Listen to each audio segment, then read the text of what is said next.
li comme educational supplies and materials yooyu noonu wàllu njàngam mi yooyu tamit dafa nekk ak wàllu wér gu yaram bi fisheries agriculture ak yooyu noonu waaw bu balaa maa dem si Seydi Kane tey lan la ñoo waxtaanee waaw tey moom lu ñoo waxtaanee rek mooy ne ki nga xam ne dafa register pour VAT bi ba pare lan moo ko war lan mooy obligation am digganteem ak GRA ok jërëjëf Mati man ngata Seydi Kane yaa mooy Mati ni mari min fo monon wala ñim value added tax ñala ko man sekunda wala Gambia Revenue Authority lafta natila wala be sales tax la place o tala na mol mi yalla koy ben na mol mi yalla koy ben jibe la be la fila lona janim beta fenkoro bage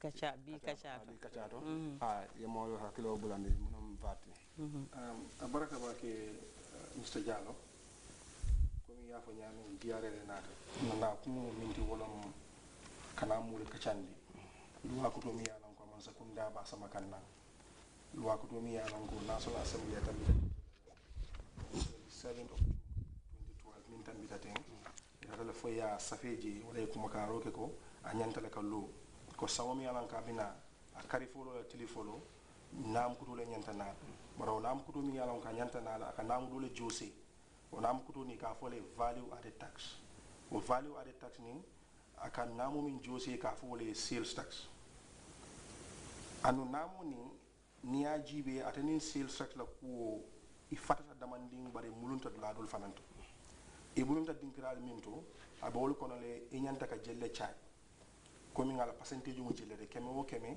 mo nyanta ka jelle jo ni ngaji be sales tax ata keme o keme tan ni lulu mol ka wala joje ni importation o kena ye bagage lu sama namba keme o keme e ka tan ni lulu le jo va fana be wala nyaawa keme o keme tan ni lulu e nyanta ka wala joje do nata be firo fana ke kam banko nin kan sales tax fana mo keme o keme tan ni lulu lati va fana mo keme o keme tan ni lulu lati basayin ala percentage donata na wala mol mi yalon ke be banko nin kan business la le muti il lafta pour ka bagasol bondi banko kan ka sama banko do kan e ka fo nta mindi wala zero rate ka wala kije wala ko tol manyan na pour ka namo ju ni ba fundi la banko nin kan anu ni ay zero rate ta tani exemption o fatatale zero rate kan min ke wala ni bagasol nin kumandi nan kana banko nin kan wala bagaso sam banko nin kan akatale vaju ke mo ke metanin lu ni lafta pour ka funtindi ka sama banko do kan pour ka wafiji sa ita fenjo la bari min jonu ka murundi male o be mun yaati nen mo ke laftale pour mulni yalan ko business wol min be banko nin kan pour se competitive no sobre jono mumena be kono comme sobre jono nin kono ni lafta pour ko wafiro ka ta Senegal bank ta Guinea Bissau bank wala banko do nin kan ni la bagaso dum ta banko nin kan ta kala fenti mi yalan ka be share la katambi wo mul la bagaso nin famote parce que na sierta wada kam de business o kelo banko nin kan so wala tinna nga zero rate nin fanan samana an mi yatina man sakunda na pour kanin vat nin samana sales tax ika la bagasul min ka mansia sales tax la bagasul min ka mansia bar vat kanale ika fola broad based tale vat ni ngata ka bagasul min ma siata ika la bagasul min ke siata le so bayila ko ningo siata siata nyame namo fana be siala wala nyama parce que man sakunda be sulore namo lele pour se dokol keno la faka dokol minke man sakunda be sulore wala bara man do fana na Gambia bulata kundale kono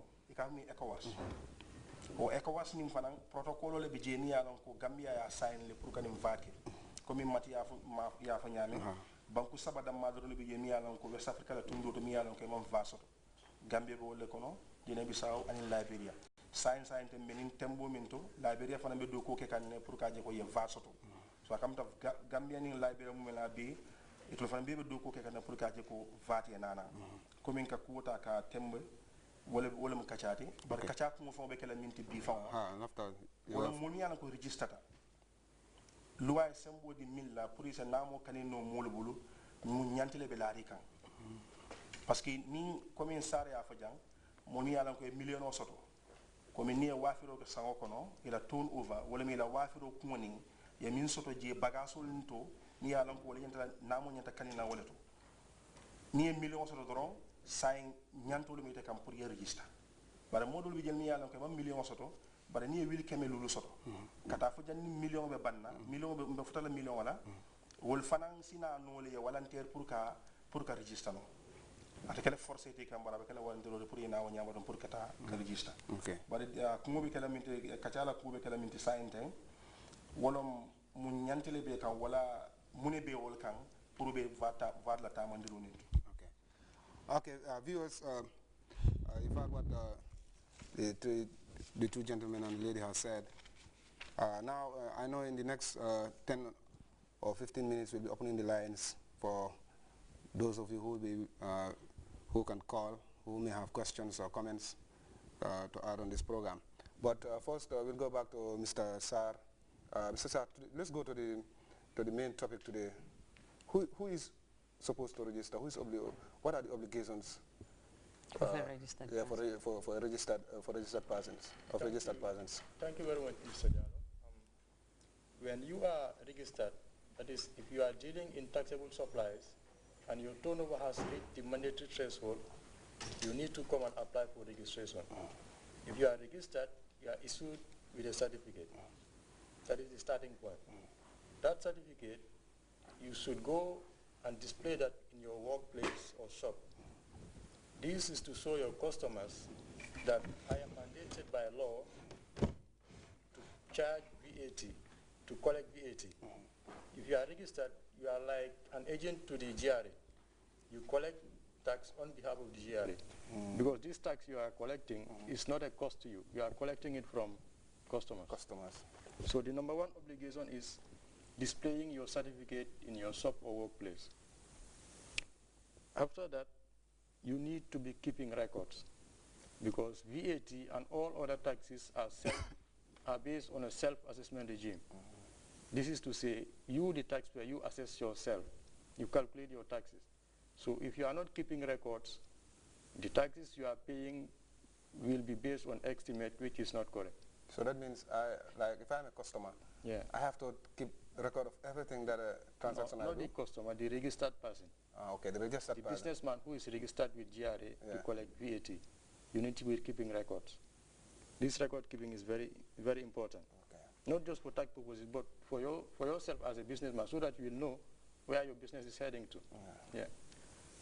Then the next obligation is the prices that you are charging your customers should be the VAT inclusive price.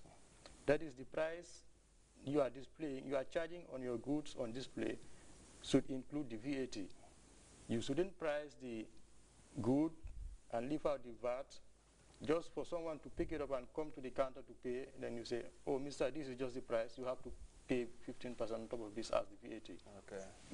This will bring conflict between you and your customers. It has to be embedded in the price. Exactly. Whatever price you're charging to your customers should be inclusive of VAT.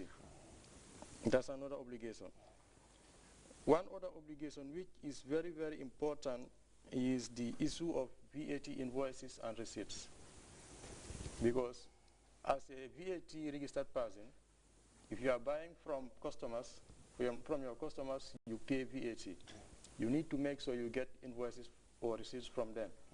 This will allow you at the end of the month to be able to claim the VAT that you've paid out on your purchases or on your imports. Because if you are importing, you pay VAT. If you are buying, you pay VAT. This VAT you are paying, you will get back at the end of the month. But you need to bring documentary evidence to show to GRA that I've paid this VAT on my import or on my purchases, local purchases within the country. Okay. So the issue of invoices and receipts is very important. Okay.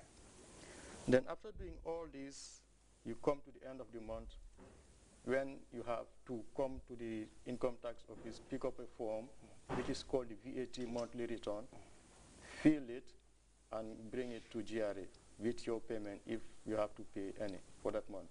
Okay. The VAT return includes details of your business, the total sales you've made, including the VAT that you've charged, the total purchases you've done, including the VAT that you've paid out.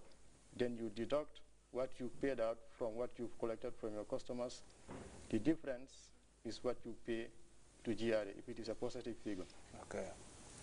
positive figure means if what you've collected is more than what you've paid out. What you paid out. But